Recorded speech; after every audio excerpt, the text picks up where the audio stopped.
अस्सलाम वालेकुम फ्रेंड्स, कैसे हैं आप सब लोग? आई होप आप सब लोग बिल्कुल ठीक हैं। So welcome to Vlogy by Atiya show. अभी हम अपनी स्टडीज़ को कंटिन्यू करते हैं। यहाँ पर मेरा एलएमएस खुला हुआ है आप लोगों के सामने। हम लोग पढ़ रहे हैं BIF101 इंट्रोडक्शन टू बायोइन्फॉर्मेटिक्स। ठीक है, तो चल लेते हैं अपने टॉपिक्स की तरफ। हम टॉपिक 31 से स्टार्ट करेंगे इस वीडियो में। 31 से लेकर 33 तक कंप्लीट करेंगे। Dear students, in this module, I'm going to talk about the frontiers in bioinformatics. Bioinformatics is a relatively new area and it is still developing. The pace of development in bioinformatics is quite fast. However, it does not mean that it does not have its share of challenges. There are a huge number of challenges in the development of bioinformatics and are primarily originated from either a lack of computational power, that is, we don't have powerful computers to simulate the biological data, or the biological data itself is so complex that we cannot handle it. So, based on these two fundamental issues, there are several challenges that come in the way of bioinformatics. For instance, in genomics, we have the next generation sequencing or the next generation genomics. The NGS experiments, they churn out vast amount of data sets, and to find genes by assembling the genome together is an extremely complex task. You can imagine the complexity by looking at the size of data that is output from such experiments. The data is actually in terabytes. Also, once the data is so big, you want some methods to handle this data. For instance, just to copy a file with 1 terabyte of size is an extremely difficult task. Just imagine how much time it will take to process and analyze that file as well. Also, the genome assembly and prediction becomes difficult once you are even unable to handle the file properly. Obviously, it becomes difficult to analyze the data that is there within such files. In case of transcriptomics at a level higher than genomics, there are several challenges as well.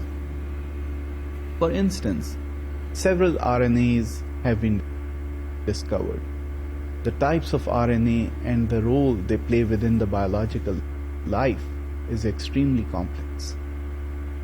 Moreover, these RNAs have structures. So how do their structure and their sequence they play a part in the cell life? The RNAs are known to also interact with proteins.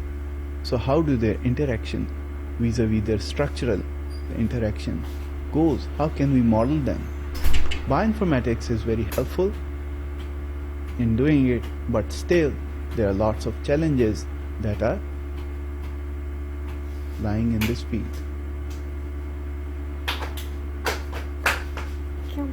Next, higher than transcriptomics is the proteomics area, or the protein science. In case of proteins, we would like to know which proteins exist within a sample from a patient, so that we can evaluate those proteins towards their role in a disease. Also, once we know how much of some proteins exist within a sample, then we would like to do it for the entire patient biopsy sample.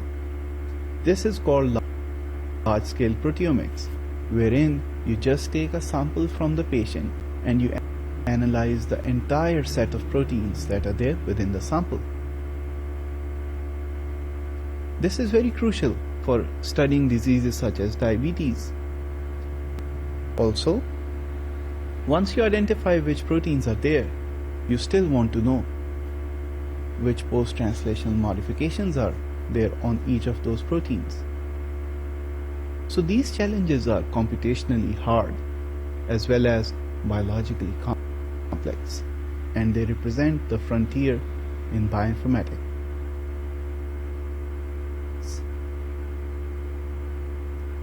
In conclusion, bioinformatics is full of opportunities as well as challenges. I am sure you will be up to them after you take this basic course. Next, there are several other frontiers that belong to the cell level. We're going to look at them in the next module, and they include the protein structures, the systems biology, as well as personalized medicine. So friends, हमारी ये video भी होगी है complete. हम इस topic की video अब चलते हैं हम लोग अपनी रीडिंग की तरफ। ओके, यहाँ पर डाउनलोड कर लेते हैं पीपीटीज, और यहाँ पर जो भी इंफॉर्मेशन है पढ़ लेते हैं। Introduction bioinformatics, new and emerging field of science having vast opportunities and with innovation in tools, it is increasing the scale of biological data, but still there are many unsolved challenges which are pending in the field of life science, and for which bioinformatics is doing new innovative ideas. ठीक है, frontier in genomics. Now we can sequence the whole genome with the bioinformatics tool, that is next generation sequencing. We can save, store and analyze the massive amount of biological data which is in terabyte files. We can handle the large number of data easily and can process it as well as in easy way. Whole genome can be assembled in sequence and flaws can be identified easily. सही है। इसके बाद frontier इन transcriptomics. ठीक है, now in genomics we can identify those matters which are unknown yet or under discussion. Role of RNA in making proteins and its dynamics can be understood easily. Interactions of RNA molecule can easily be understood by simple model. Frontier in proteomics, we can identify the deficiency of low proteins in any patient's body tissues. सही। उसके बाद we can identify production of protein in large molecular level in any organism. ठीक है, pathways before and after any biological reaction are easy to design. सही हो गया। उसके बाद हमारे पास में है conclusion. Bioinformatics is literally a science of full of challenges and opportunities, having a revolution in field of biology and routine life. सही हो गया जनाब। तो हमारे पास में अब आ जाती है हमारी पीपीटीज। अब हम अपनी पीपीटीज को पढ़ लेंगे। सही है। Frontiers in bioinformatics 1। Introduction. Bioinformatics is a relatively young scientific area. It is rapidly expanding and to cater for the variety and scale of biological data. Several unresolved challenges exist in this expansion. ठीक है। Frontiers in genomics. Next generation sequencing of whole genomes, massive amounts of data, terabytes files. Handling and analysis of this data, genome assembly and prediction. सही। Frontiers in transcriptions, identification of hitherto unknown types as well as roles of RNA, understanding the regulatory dynamics of these RNA molecules, interactions of the RNA molecules. ठीक है। उसके बाद हमारे पास frontiers in proteomics आ गया, identification of low abundance proteins in patient tissue samples. सही। large scale protein identification of known as well as novel post translational modifications. सही हो गया. So conclusion में हमारे पास bioinformatics is full of challenges and opportunities. Among the other frontiers in bioinformatics there are protein structures, systems and biology and personalized medicine. सही हो गया. I hope आप लोग को समझ आ रही होगी. ठीक है, इसको कर लेते हैं क्रॉस. हम चलते हैं आगे. हमारा अगला टॉपिक नंबर 32. चले, टॉपिक नंबर 32 है हमारे पास फ्रंटाइज bioinformatics-II. Dear students, in this module I'm going to expand on the frontiers in bioinformatics. As you already know that the next generation sequencing, transcriptomics and high throughput proteomics, they present several challenges to us as bioinformaticians. However, these challenges are simply not the end of it. There are even more complex challenges in bioinformatics, some of which I am going to elaborate on in this module.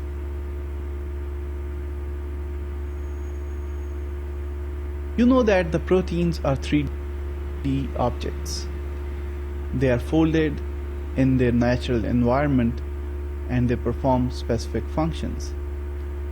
But the problem is that we don't know the complete foundation that is there for folding a protein. This is one of the hardest problems in biology. Can we use bioinformatics to predict how these proteins are folding?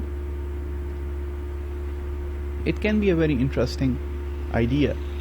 Several people are working on it already, but it is a very hard problem in fact. Moreover, instead of predicting the structures of proteins, can we go in the lab and experimentally find the structures? Yes, we can. However, there we have a very different kind of problem. All the proteins cannot be crystallized. All the proteins cannot behave in a way that allows us to find their structure. So there are these unique challenges that the protein structure throws at us, and bioinformatics can be useful in dealing with them. Moreover, once a protein starts folding, can we somehow simulate this process? It is also a very tough challenge. Bioinformatics is trying to cope up with this challenge, but it is a very hard problem as well. Next, can we somehow predict how the two proteins will interact together once they come together in the cytosol? This is very important if you want to look at the protein-drug interaction.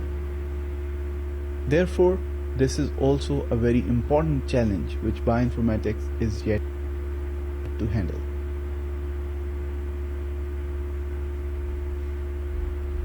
Next is the frontiers in systems biology. You know that in biology, cells are the independent units and they have their own life and they behave according to their own phenotype. So, if the cells they act on their own, can we somehow model them and look at their system level properties? That is, those properties which are given birth after several cells come together in a single simulation, and you look at their overall property, such as formation of a tumor in cancer. So how to integrate the genes, the proteins, the networks, the interaction between proteins within a cell if you want to create such a simulation? That is a very unique challenge in systems biology. Moreover, once you get a model, how to simulate it in real time, how to simulate it fast enough to predict how the colony of cells will behave in, let's say, 6 months. You cannot possibly run a simulation for 6 months to see the results. so you would want to do it in a fast manner. Next are the frontiers in personalized medicine. You know that not all the medicines they work all the time. Some of the people also get side effects by taking specific medicines. So there must be a detailed study into how the drug behaves once it's taken up by a patient. Bioinformatics is trying to address this challenge as well. However, this is one of the very tough problems again. So how can we use bioinformatics to evaluate such interactions? It can be a very interesting problem for you as well. In conclusion, the 21st century is going to be the century of bioinformatics. Biology and life itself has vast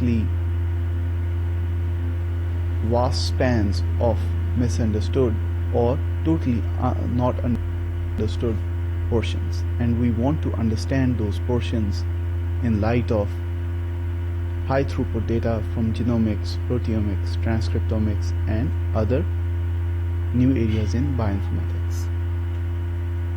We know that it will usher us into an era of personalized medicine where several of the diseases which we know will no longer exist.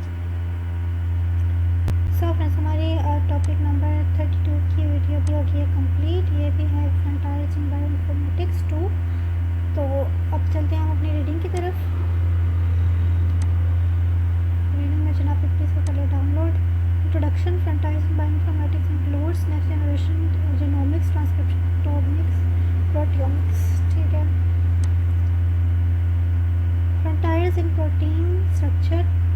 Bioinformatics help us to understand the layer folding of proteins, that how they are perceived, and help us to know that how proteins interact with each other, how a drug can affect or stimulate a protein.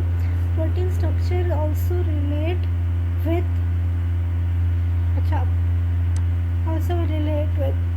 ठीक है. उसके बाद फिर frontiers in system biology. It helps us to understand the whole system of a single cell. In that cell, how organelles, gene, proteins and metabolites are interconnected in a single unified system, and bioinformatics also gives us the idea how these models can be applied to real time. ठीक है. So frontiers in personalized medicine. This is the important thing for this century and upcoming generation, that personalize the medicine for exact cure of a disease, because all the medicine cannot work exact same. Some effect does not work exact. Some affect patient badly. Therefore, with the help of bioinformatics, we are now able to personalize some medicines for some diseases, and bioinformatics helps us to evaluate the medicine. ठीक है. Conclusion हमारे पास में, if we talk about the 21st century, then it's the century of bioinformatics. It will enable the human to cure many diseases with one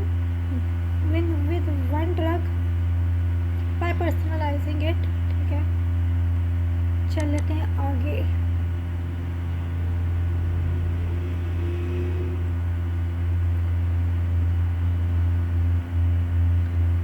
so friends, हमारे पास हमारी PPTs खुल चुकी है. इनको हम पढ़ लेते हैं. हमारी पीपीटीज है हमारे पास फ्रंटायर्स इन बायोइन्फॉर्मेटिक्स 2. तो इंट्रोडक्शन में हमारे पास है frontiers in bioinformatics included next generation genomics, transcriptomics और हाई थ्रूपुट प्रोटियोमिक्स. ठीक है.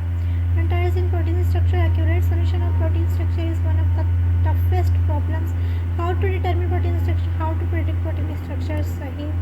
Frontiers in protein structure. How to stimulate the protein folding process, how to predict the protein interaction, how to model protein drug interaction. Frontiers in systems biology. Cells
What is the intermediate between a gene and its polypeptide? tRNA, mRNA. It's tRNA.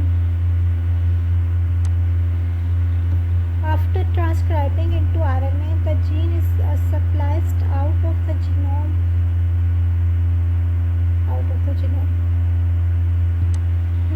I think it's true.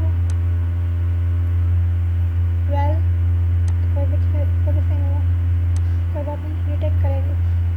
In central dogma, genetic information flows from RNA to DNA to protein during cell growth. ये है false. आगे चलते हैं.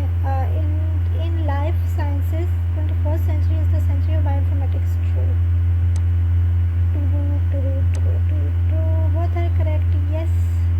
इसको कर लेते हैं cross. अब चलते हैं हम लोग अपने नेक्स्ट टॉपिक की तरफ. इस वीक का लास्ट टॉपिक है इस बुक का. ठीक है, इसकी वीडियो सुन लेते हैं. So, as you know, the main function of DNA is the storage and transmission of genetic information. So, a lot of information in hereditary information is stored in the DNA molecule, and then this information is transmitted to the next generation, as well as this information is transmitted to the cell's metabolic machinery for the synthesis of proteins. So how this flow of information or transmission of information takes place? The central dogma outlines the flow of genetic information during growth and division of the cells. So when the cell is growing, it needs proteins. How the information coded in DNA is transferred to the proteins for the synthesis of proteins. And similarly, during the division of cell, that means the formation of new cells. So then again this question arises, how the information stored in the DNA is copied to the new cell.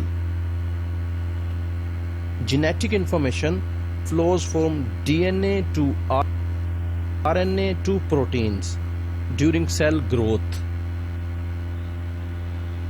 In addition, all living cells must replicate their DNA when they divide. During cell division, each daughter cell receives a copy of genome of the parent cell. Replication is the process by which two identical copies of DNA are made from the original molecule of DNA. So replication occurs in the cells just prior to cell division, because it is prerequisite of cell division. If the cell is going to divide, it must have a new copy of DNA. An important point is that information doesn't flow from protein to RNA to DNA. It only flows from DNA to RNA to protein. However, flow of information from RNA backwards to DNA is possible in certain cases due to the presence or operation of a special enzyme which is reverse transcriptase. So reverse transcriptase catalyzes the synthesis of DNA from RNA. So this is in some special cases. By the end of 1953, the working hypothesis was adopted that the chromosomal DNA functions as the template for the synthesis of RNA molecules in the cells. So if RNA is present in the cell, the DNA in the nucleus or the chromosomal DNA will act as the template for the synthesis of these RNA molecules. These RNA molecules are subsequently moved to the cytoplasm, where they determine the arrangement of amino acids within the protein. So after synthesis, these RNA molecules come to the cytoplasm, where synthesis of protein take place. In 1956, Francis Crick referred to this pathway for the flow of genetic information as the central dogma. So this flowing pathway of information was called central dogma. So this is the central dogma. So here you can see this is DNA, and the information flows from DNA to RNA during the process of transcription, and then from RNA to proteins during the process of translation. So this is during the growth of cells. However, for the replication or for the cell division, the DNA must be copied, and the direction is like this, pre-existing DNA. An important point in the above equation is that the two arrows are unidirectional. So this means that RNA sequences are never determined by protein subunits or protein templates. Similarly, DNA can never be synthesized from DNA. So that's why the unidirectional arrows are used in this equation. The idea that proteins never serve as template for RNA synthesis has stood the test of time. However, RNA chains sometimes do act as templates for the synthesis of DNA chains of complementary sequence. So RNA can synthesize DNA of complementary sequence. Such reversals of the normal flow of information are very rare events as compared with the enormous number of RNA molecules being synthesized on the DNA templates. So sometimes in special circumstances, as I mentioned earlier, where the reverse transcriptase activity is present, only there RNA can be used as a template for the synthesis of DNA. Thus, the central dogma, as originally proclaimed more than 50 years ago, still remains essentially valid. So friends, हमारी इस topic की video भी हो गई है complete. उसके बाद हम लोग पढ़ लेते हैं अपनी रीडिंग। अब हम अपनी रीडिंग कर लेंगे, तो पहले डाउनलोड कर लेते हैं और अब रीडिंग कर लेते हैं।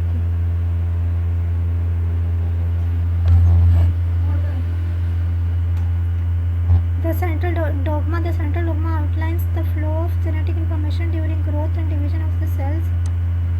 Or genetic information flows from DNA to RNA to protein during cell growth. In addition, all living cells must replicate their DNA when they divide. During cell division, each daughter cell receives a copy of the genome of the parent cell. Replication is the process by which two identical copies of DNA are made from an original molecule of DNA. So replication occurs in the cells prior to the cell division.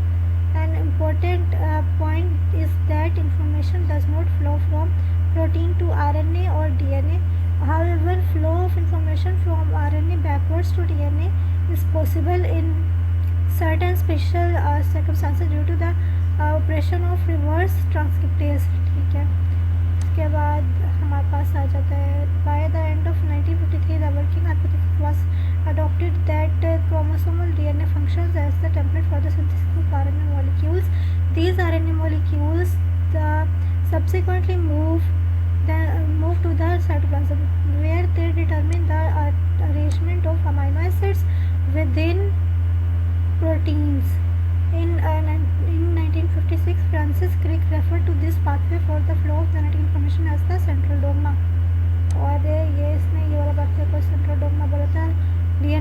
Duplicate भी कर लेता है, तो उसके बाद transcription में RNA बन जाता है और उसके बाद ट्रांसलेशन में प्रोटीन बन जाती है. An important point in the above equation is that the two arrows are unidirectional, which means that RNA sequences are never determined by protein templates, nor was DNA then imagined ever to be made on RNA templates. The idea that proteins never serve as a template for RNA has stood the test of time. However, RNA chains sometimes do act as templates for the synthesis of DNA chains of complementary sequences. Such reversal of the normal flow of information are very rare events compared with the enormous number of RNA molecules made on DNA templates. Thus, the central dogma as originally proclaimed more than 50 years ago still remains essentially valid. उसके बाद में हम अपनी PPTs पढ़ लेंगे फ़ौरन. और ये खुल गई हैं, इसको पढ़ लेते हैं. यहाँ पर ये PPTs. The central dogma outlines the flow of genetic information during growth and division of the cells. Genetic information flows from DNA to RNA to protein during cell growth. ठीक है. In addition, all living cells must replicate their DNA when they divide. During cell division, each daughter cell receives a copy of the genome of the parent cell. ठीक है. Replication is the process by which two identical copies of DNA are made from an original molecule of DNA. So replication occurs in the cells prior to the cell division. ठीक है. इसके बाद an important point is that information does not flow from protein to RNA or DNA. ठीक है. However, flow of information from RNA backwards to DNA is possible in certain special circumstances due to the operation of reverse transcriptase. सही हो गया. उसके बाद में हमारे पास by the end of 1953 the working hypothesis was adopted that chromosomal DNA functions as the template for the synthesis of RNA molecules. सही हो गया. उसके बाद हमारे पास में these RNA molecules thus subsequently move to the cytoplasm where they determine the arrangement of amino acids within proteins. आगे चल लेते हैं जनाब. In 1956 Francis Crick referred to this pathway for the flow of genetic information as the central dogma. उसके बाद हमारे पास में the central dogma. DNA duplication transcription हुई और फिर क्या बन गया RNA, फिर ट्रांसलेशन हुई और प्रोटीन बन गया. सही हो गया. उसके बाद हमारे पास में the central dogma. An important point in the above equation is that the two arrows are unidirectional, which means that RNA sequences are never determined by protein templates, nor was the DNA then imagined ever to be made on RNA templates. ठीक है. The idea that proteins never serve as templates for RNA has stood the test of time. However, RNA chains sometimes do act as templates for the synthesis of DNA chains of complementary strands. Such reversals of the normal flow of information are very rare events compared with the enormous number of RNA molecules made on DNA templates. ठीक है.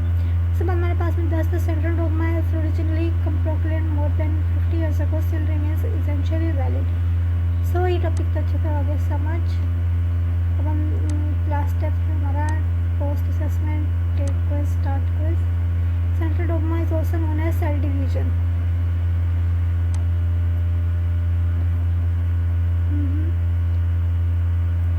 ये तो false होनी चाहिए. ठीक है. Francis Crick refer to pathway for the flow of genetic information as the central dogma in 1953.